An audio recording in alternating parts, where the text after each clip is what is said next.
Hi, everyone. So, welcome to Transcendence Talks. I'm your host here, Josh Jovanovic. I am with my new friend, recently acquainted with friend Robert Kehoe. He had we've connected on a spiritual level recently, and that's what this podcast is about.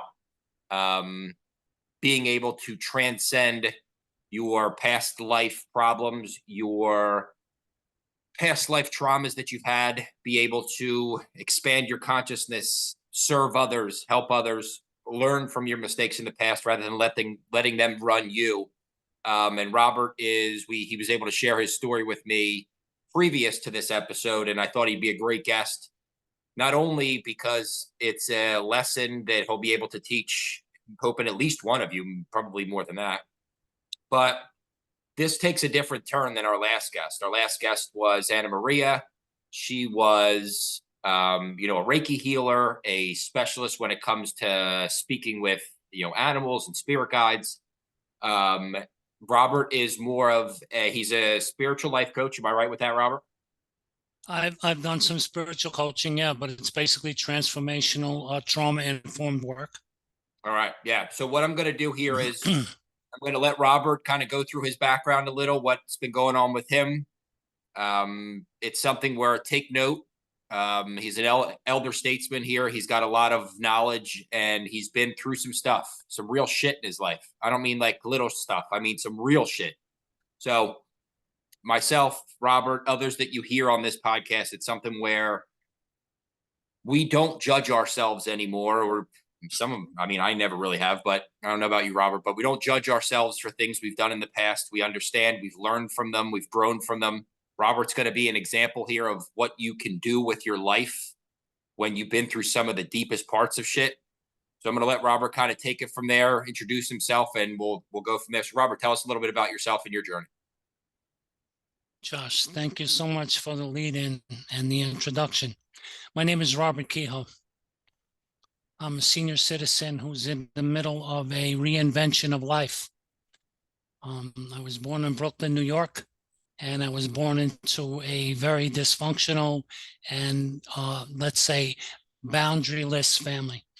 There was a lot of violence, a lot of incest. There was a lot of alcoholism.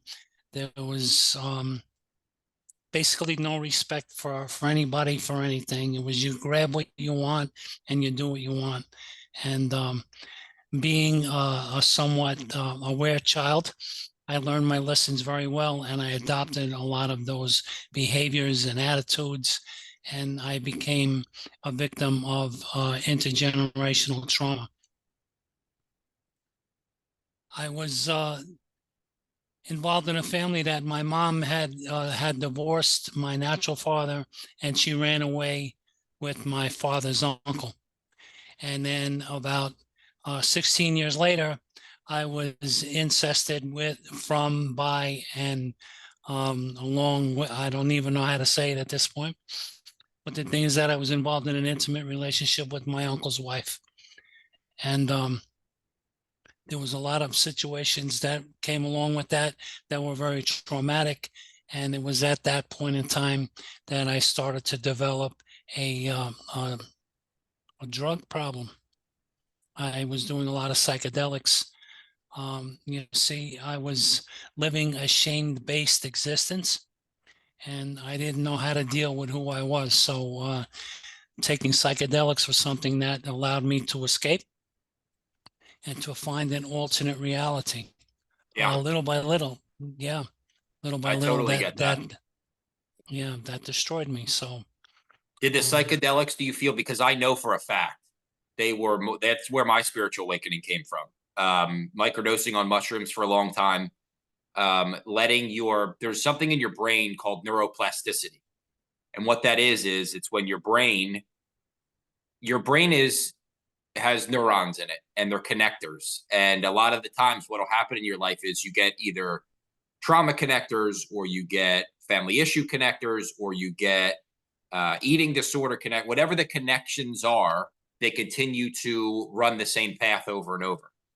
And what I've noticed from different psychedelics, especially mushrooms myself, but that's why I wanted to ask you, When I have done them in the past, I don't do them as much anymore. I haven't done them in a while, actually. But when I did do them, not only did it help me get off drugs, which was awesome, it helped me think of reality different, think of myself different, think of my existence different, know that I'm a human or a spirit having a human experience.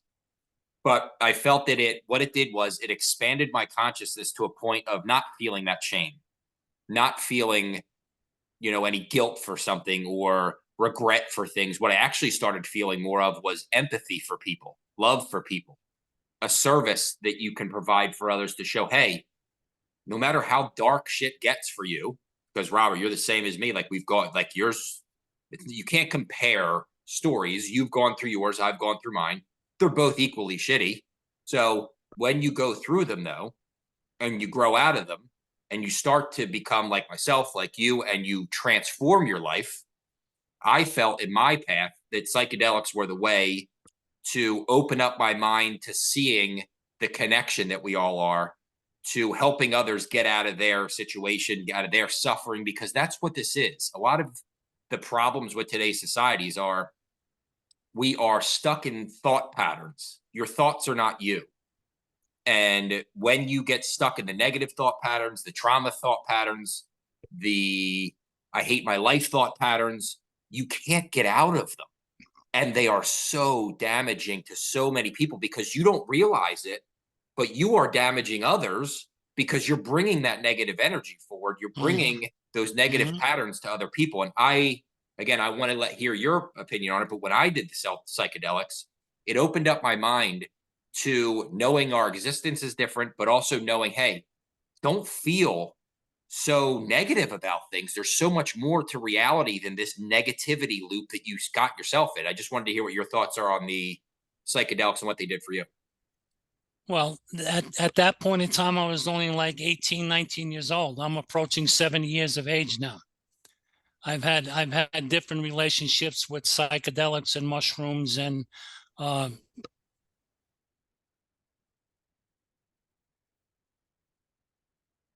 So what put you on my your path of life, different what put you on your experiences for me. healing journey then, Robert? If you don't like what was the main, because there's always, I know that it's a process. I understand.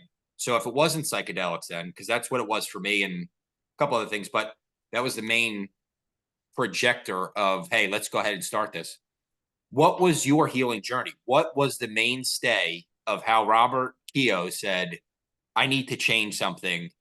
I need to have a better way of living? What was your one ready to go ahead and start helping people rather than being so negative and down on yourself? Well, the thing is that it came about through a suicide attempt in 2018. Okay. My alcoholism and my marijuana use had gotten totally out of hand.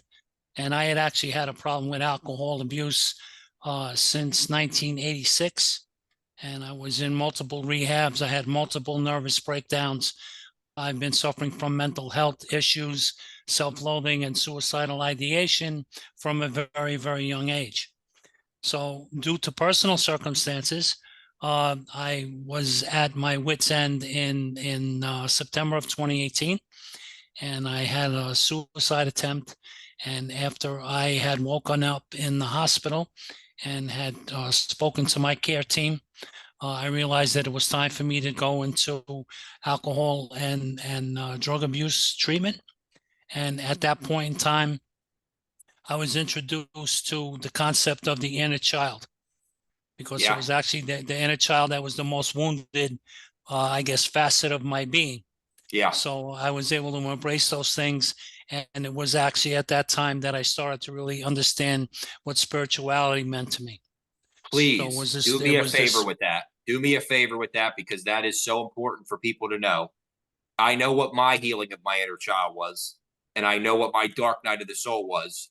But for those people that are maybe starting this journey, or for people that really aren't aware of what healing your inner child means, tell us what it means because for you to go through what you went through and then come out the other side is awesome. So just tell us what you, even in your own words, doesn't matter if yeah, it's well, exactly it's, what some yeah, definition is, but just tell us what you think it is. absolutely. Yeah, it was the most phenomenal experience I had. And it took, I think it was like 18 or 19 months before I could consider myself that I was actually sufficiently healed that I could have a relationship with my inner self, with my lost child. Because what had happened in my early life is that from all of the abuse and the neglect that I had from my family system, and being separated from my mom at a very young age, there was a lot of intergenerational trauma that affected my thought process and who I was. So I never really related to life, quote unquote, like my peers. And Yeah. actually, I had felt so out of step with my peers my whole life. So the process for me was understanding that a lot of what had caused me the pain that I had, and to choose the relationships that I had, which were all dysfunctional and were on the addictive side, and then my substance abuse situations were all part of that childhood pain that was never resolved. So there was an inner journey that I was led on with my therapist at that time, was actually very much in touch with this program called Adult Children of Alcoholics. It's a 12-step fellowship that's similar to AA. And I started to embrace some of the healing techniques and understanding that there's certain traits of a person who's been wounded like I was. So Yeah. there was an educational process. There was getting in touch with feelings. And every step of the way, it was an application of a spiritual principle and a spiritual practice.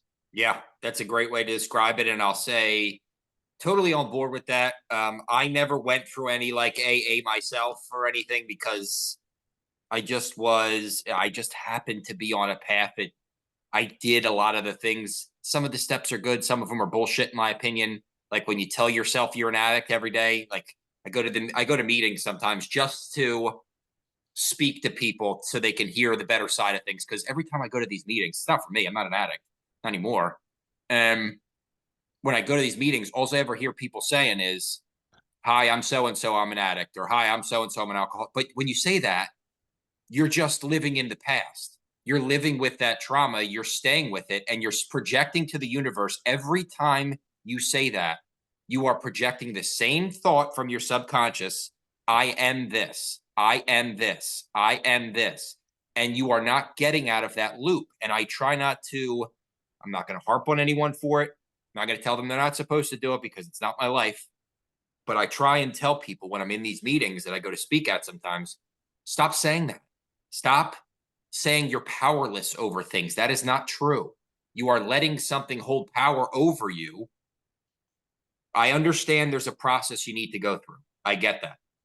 And I get that there's steps that they are really good. Forgiveness and righting wrongs that you've done in your life and going through different steps are good, but there's a lot of, in my opinion, and this is coming from somebody that's been sober for a long time that has been blessed with a good mind.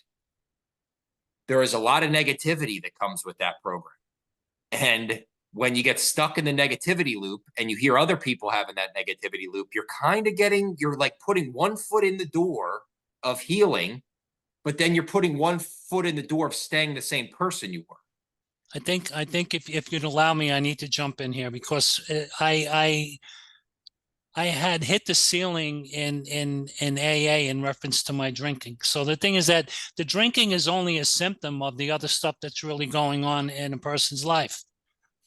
For me, it was my traumatic experiences that led me to have drinking and drugs and sexual promiscuity to be the solution to my pain. Yeah. So what happens after a certain amount of time, I hit the ceiling in AA and I became very disenchanted. I Mm-hmm. went to a place, ACOA, which actually allowed me to address my inner child and the thing that was really hurting my life the most. And now, at this point in time, due to my spiritual cultivation and my evolution of who I've become as a human being through service, I have come to understand that I don't need to be programmed. So the thing is that people in the beginning need that. I needed that. Yeah.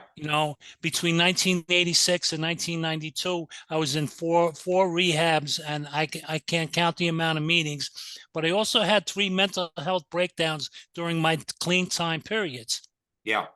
So what it comes down to for me is understanding that the AA served the purpose. It got me to a place so I could be clean for long enough so I could start to really cultivate and work my life from my innate strengths, my character strengths, Yeah. and the sense and the abilities that I had been given. I love So what you just said there. I think that's awesome. Actually, that's probably the best way to put it. And it's weird you said that because it is a good way to program yourself at first to start something almost like the kindergarten of spirituality and amen. getting out of that. Because you know why it's weird you said that? A guy came up to me the other day after a meeting. I didn't even, this is what I mean about like people vibrating your way. And he goes, "Hey, I really liked what you said today. I noticed that you didn't use I am blah." And I'm like, "Yeah, because I'm not. That's not who I am anymore." And he goes, "I really thought it was cool the way you described your consciousness and how you can change your thinking." And that was his words to me of, this is kind of like a kindergarten class that I think I've graduated, and it's a little too like basic level for me. So I think you're so right to hit like I don't think there's a great program that like goes, "Hey, kindergarten is where you were, but like here's first grade, here's second grade, here's third grade, like keep evolving." I think that's kind of your own personal inner child journey that you go on afterward. But like I was saying, I think it's really a good way to describe it for, like you said, is that in the beginning, it is a good way to program yourself out of that. And from there, you kind of take those steps. And I think it would be awesome if people actually learned, if there was another, I don't know, do you know any of those? Maybe you do Well, because you went, so the thing is that uh, I think it's like the 11th step. It says sort through prayer and meditation to improve our conscious contact with God. I love it. Right. I So love the it. thing is that what do you look what see the thing is that the AA is basically to get you to stop drinking. Yeah. So once you stop drinking, what do you do with what you've gotten back? So Yeah. through meditation, through me understanding that it is a higher power, a God, Yeah. my Buddhas, my angels, my spirit guides, all of those things that have carried me through, my ascended masters and my ancestors. After I got clean and sober, I was able to realize them. They came to me in clarity. And they says, "Okay, Robert, this is the way we need to go. You got to sit still. You got to be quiet. You got to feel the pain." And I Yeah. sat still and I stayed Boom. quiet and I felt the pain. And Feel let me that tell you, pain. my brother, it's coming up on 6 years. And like I have been, I have been quote unquote reborn because the way I live and how I feel about my life is through my spirituality. Yeah. I embrace all, Buddha, Jesus, God, Jehovah, whatever you want to call the thing that has brought me to the place that I am now. It's far greater than me. Yeah. So I totally, that's such a good way to put it. And I put that in like a couple videos of my own and things I've done in the past and talk to people is like, feel, feel that pain. Like if you can't, a lot of people will cover it back up with drugs or alcohol. They'll cover it back up with a relationship. They'll cover it back up with eating. They'll cover it back up with a sport. They'll cover it back up with TV, whatever it is. They yes. will avoid that pain at all costs. And I think, well, I don't even think, I know that growth comes from struggle. You do not grow being comfortable. No one does. If you think you do, you're not growing. Trust me, Hmm. you're being in your comfort zone for the rest of your life and you will stay there. I hope it's not the case, but most people stay in their comfort zone. They do not grow. They do not understand that you need to be comfortable being uncomfortable. And until you find that place inside of you that says, "I'm going to sit with this shit no matter how long it takes, no matter how bad it hurts. I'm not going to cover it. I'm going to sit there and know that it's me and that I'm going to fight through it." When you come out, Robert, tell people, just because I'll tell them myself first and then you can do it. But when you come out the other side, the whole time it sucks. Oh my God, does it suck? It is so bad. You're going through it. You're hurting, you're thinking, you're trying not to go through all these emotions, but you have to. When you come out the other side, there is a gratitude for life that you never had before that I can't explain to you. I can't explain to someone who hasn't done it. Just people that have come out the other side will feel this feeling of gratitude that you are who you are from what you've gone through and the process is I am so appreciative of that rough shit that I've gone through, even though it hurt at the time, even though it hurts sometimes now going through a spiritual awakening, because that's another thing. Spiritual awakening is not cakes and rainbows. It is rough. It is a sometimes, yes, you're grateful for the process. You're grateful because you're growing, but do not go into this thinking you are going to be like, God's going to just guide me through everything so easily. And it's going to be this unicorn roller coaster. It is going to be a struggle to get through it at some point. But you hit these slopes, and instead of it's not a linear upward, it is an up, and you kind of hit a plateau. And even though you feel like you're going down sometimes, you're just going down at a higher vibration. So you're still continuing to raise. Your body is just getting used to this struggle. But you can explain to people how good it is to feel when you're out that other side and how grateful you actually feel. I'd love to hear it from you. Well, let me just say this one thing. To embark upon the journey, you have to understand it's a journey that requires courage. Yes. Courage and focused determination. And if you don't have that, you will not have the stamina in which to endure what you need to endure. Yeah. And then to come out on quote unquote on the other side when I woke up and understood that I was out of the first phase of my dark night of the soul, which was, a suffering of every facet of my humanness and my spiritual body. So to come out on the other side of that and understand how grateful I was for the fact that I still was cognizant, I was still aware of what was going on in my life, and that I had choices to make at that time.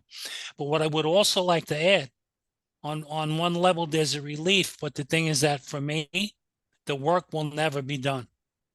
Because I agree. this spiritual thing has been tweaked and you realize what is your calling, and you feel that feeling that you have in the early parts of your release from darkness, it's like you want to achieve more, because then you understand, you start to, like you said something about that thing about compassion. And me, I'm an empath. So I Yeah. can feel other people and I can see what Yep. they're going through. And that's why I'm doing coaching work, because I can feel people and I want to give them the insight as to what I've done and how they could possibly find it on their own. So It's so true. And you're right about the it just goes to the point of saying, when first of all, when you go through this, because people this is going to start happening soon, and this is what I've gathered from my angel visit that I got, and I have my consciousness expanding from the meditation and from my fasting and from connecting more with our source, is that people in general now more than ever are going to start waking up to things. It's going to happen at a more exponential rate than it's ever happened before, because before there wasn't the kind of information that was out that there is now. For me, for instance, I'm sitting there one night not believing any of this shit. None of it. I didn't believe any of this. I was a Merrill Lynch Fidelity financial advisor who went out on the weekends, got drunk, did some drugs, hung out, enjoyed myself, and literally did whatever I wanted to do. mhm. And one night I remember thinking, I was watching Dolores Cannon. Do you know who she is? Yes, I do. So I'm Very watching cool. Dolores Cannon, and she's talking about spirit guides. And she's talking about, hey, if you want to change your life, why don't you just speak out loud and see what happens? And me being an open minded person, always forget psychedelics, forget drugs and drinking. I always am open minded. I never dismiss people's thoughts. I was always open to hearing what people had to say, because I know what I think. Sometimes it's crazy shit, sometimes it's not. But I was like, hey, if I think some wild stuff, so do other people. Let's hear what they have to say. They got good ideas. So what happened for me was sitting there, and I'm like, you know what? I haven't had a girlfriend in a long time. I went through a weird divorce. It was rough. I went drinking for a while. I didn't like where I was going in life. So I'm like, what could the hurt be for this? Why don't I just say it? And I was like, I asked for find love again in my life. I want to find my purpose in this world, because I knew that I wasn't supposed to go from this bullshit box apartment to a box car to a box office, back to my box car, back to my box apartment again. I'm like, humans aren't supposed to do this. So I asked three things. I said, spirit guides, if you're there, And I remind you, I didn't believe in God. I said, if you're there, can you send me some signs? I am just looking to change my life. I'm not happy. Although I was always nice to people. That's a lot of times what happens with empaths is that even when we're struggling, we feel other people. So we're nice to them no matter what. And nobody could tell that I was miserable or sad because I would go out and be this jolly guy while I'm out. I'd tell jokes, make people laugh, but I still would go home then and be like miserable by myself. Hmm. So I asked for find love again in my life. I said, I want to change the person that I am and find the place that I'm supposed to be. And I want financial success doing it because I don't want to be homeless while I go through this route.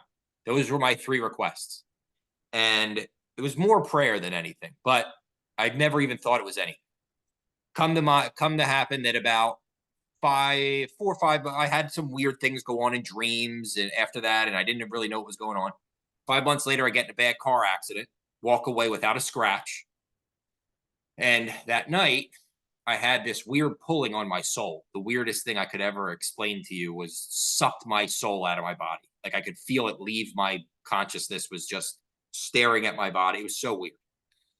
And I've noticed that when I started to speak out loud the things I truly wanted, rather than bullshitting my way through it of like, oh God, please help me, but Mm, meaning what I wanted, saying that I meant this, proving with my actions, which karma is. Karma, the real word karma comes from taking action. It's not a recycling of like somebody does good to me or bad to me, it's going to happen. That's not what it is. It's you taking action in your life. So I was taking action for all these things, taking care of my health. I had this spiritual experience of my angel coming to me. And that's when I noticed that, hey, maybe there is something so different to this world.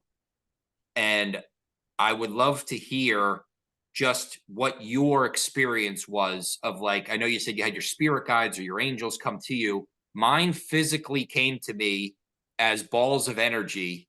And what I gathered from it, I was there for 5 seconds, but I felt the presence of God or our creator in my apartment and it was blissful.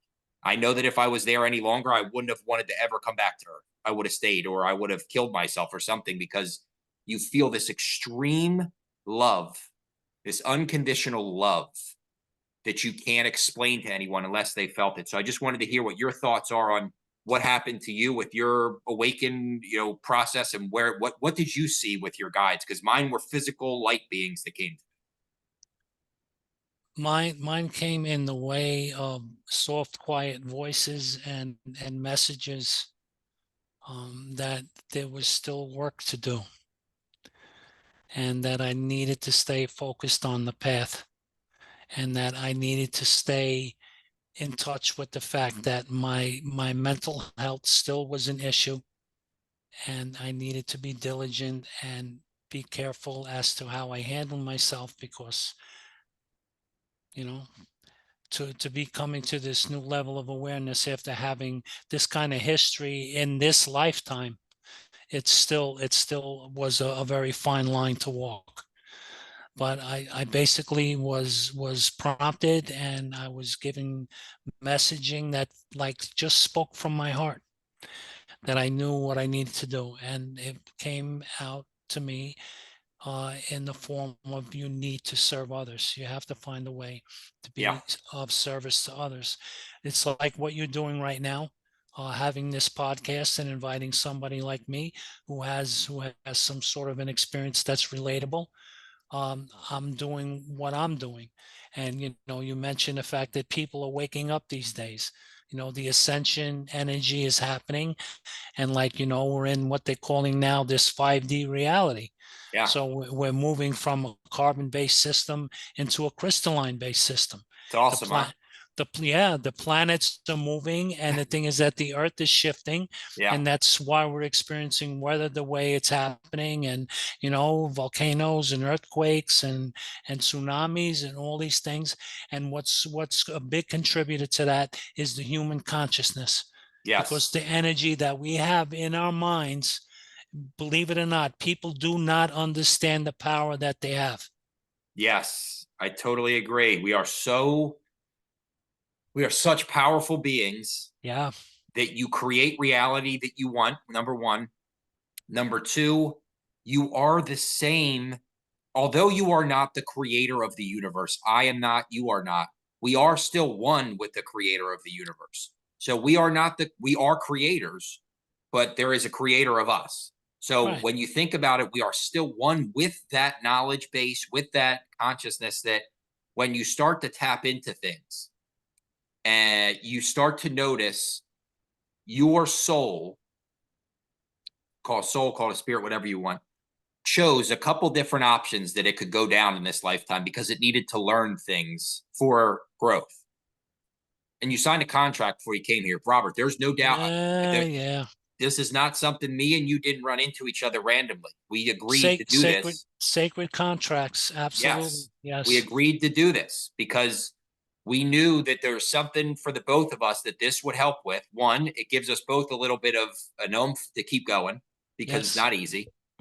Yeah, right. Push through. Two, it shows that like there are more of us out there than you think. Like Hmm. when you start your healing journey, tell me your case with this. But I've noticed that there are, in the beginning, there are very few people that one, you feel like you can open up to, but two, you're very lonely in the beginning. What I want this podcast to be and what it's going to be, because I'm manifesting this, this is going to be a podcast that is going to help people understand, one, there are plenty of people out there that can help you get through mental health and addiction issues. Two, don't worry about guilt, shame, and all those things. Come find us. We'll get you through it. But three, you don't have to be alone like I was. I was so alone and not sad because I felt the presence of of God or whatever, but I was lonely and I didn't know what to do. And I was scared and I was frightened and I was all these emotions that if people knew people like me and you exist out there, there's plenty of us, just come find us. That's what a coach like me, a coach like you will do. We will get you through things that you don't have to suffer like we suffered.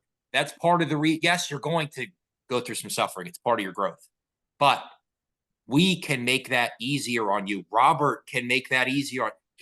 I'm very advanced in my own opinion spiritually. I know I'm always going to grow, but just from talking to him, I've learned things already about myself when I thought about our conversation we are going to have and what he was telling me. You learn things from other people that you don't have to suffer as much as maybe me and him have to go through this process. So, Robert, I just wanted to give you like another, 2 minutes before we kind of wrap it up here, just on what your thoughts are there about the suffering part. I want you to give out your information and what you do, and any sign off that you have here for us, because it's been really good talking to you. I'm hoping that we get to follow back up with you in another month or two and see where you're at. Well, absolutely. Yes, there was when I was given the message by my therapist in the beginning, when I was going to take on this journey. And I was told that you need to have courage. And part of the reason we need courage is in the beginning, it is very lonely because a lot of people won't be able to relate to you as they were relating to you before you've made the decision to cultivate your spirit. Yeah. Along with that, I firmly believe what you say about us being a part of our God or a part of our source. And that source or that energy is the creator, and we are co-creators. So Yes. we are creating together. I have a partnership with the universe to serve my fellow human beings because my tagline is advocate for humanity. Love it. So I love that, buddy. And listen, that I want to keep up with you. I truly mean this. I think you're fucking awesome. I think you're a cool dude. I think you've been through a lot. And like somebody like me who's half your age looks up to someone like you, like, look at all they've gone through and they still come out as positive as you are. And not only that, you're you're in your 70s and you decided to say, you know what, I'm gonna go ahead and start flipping the page and helping people. Like, you can change and be of service at any age. I don't care if you're 90. Start today. It's something that will feel good for you. It will bring connection to you. And what I want to say is thank you, number one. Number two, if you could for me, can you give out your website and just your coaching services before we wrap it up here so people know how to find you if they need to? Okay, thank you so much. once again, I'm doing trauma-informed transformational coaching with a focus on mentoring for addiction. My website is www.ics.coach.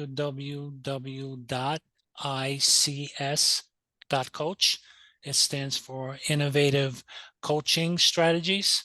I'm in Raleigh, North Carolina, but I am internationally available on the web. And with the help of my brother Josh, we shall do things together in which to enrich the lives that we touch. And this Yes. is an opportunity, and may you join us in this journey, because the world is really a beautiful place. So try not to let the things that you see in front of you influence the beauty and the goodness that you have in your heart, and share it with the world. It's awesome, Robert. And listen, Thank again, you. thank you for your time today. What I'm going to do is maybe in about another 2, 3 months, I'm going to, of course, post all this. I'll post your information once we kind of are. I'll follow up with you, see how things are going. I'd love to hear a little bit more, maybe get into some more spirituality conversations. But thank you again for all your time, my friend. I appreciate it. I think you're an awesome guy. You got it, my And brother. guys, keep up with him, Robert Kehoe. Got a lot of great, such useful information that you do not have to go through these negative experiences. If you have someone that's already been there, let them guide you through it. Robert, thank you, my friend, and I will talk to you soon. Okay. All right, my brother. Keep up the good work. Thank you. You too. Bye-bye. I'll talk to you soon.